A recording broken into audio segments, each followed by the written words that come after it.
گشته است از نازنینان، یکی با نازتم که از خرامان.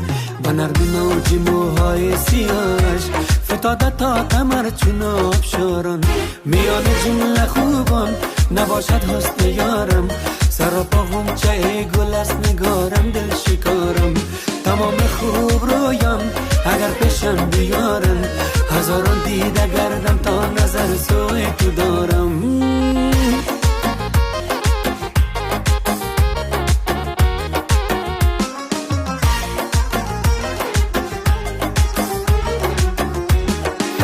چی شبها در امید تو سهر شد، نگاهم با خیالت هم سفر شد.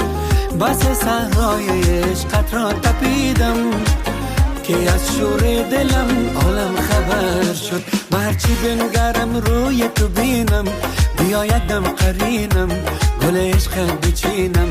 تمام زندگی عاشق بمانم، همه تو را بخوانم بجز عشقت ندانم.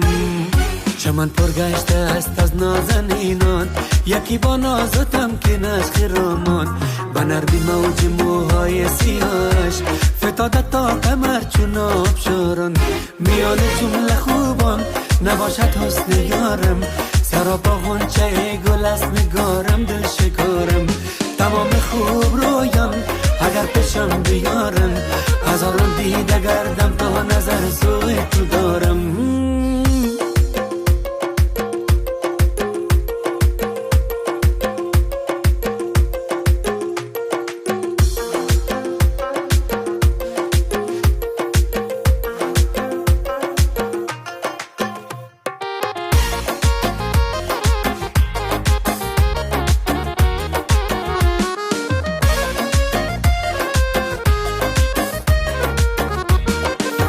گل سوری شوم رویم بکوید، فتد شام و سحر چشمم بروید.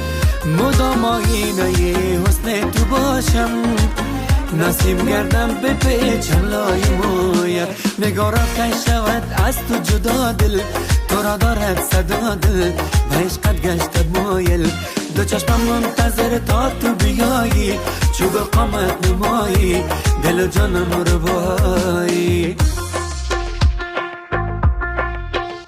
چمن پرگشته است از نازنینان، یکی با نازتم که از خرامان. با نرمی موجی موهای سیاهش فتاده تا کمر چون آبشاران.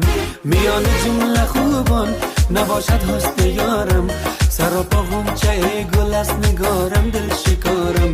تمام خوب رویان اگر پیشم بیارن، هزاران دیده گردم تا نظر سوی تو دارم.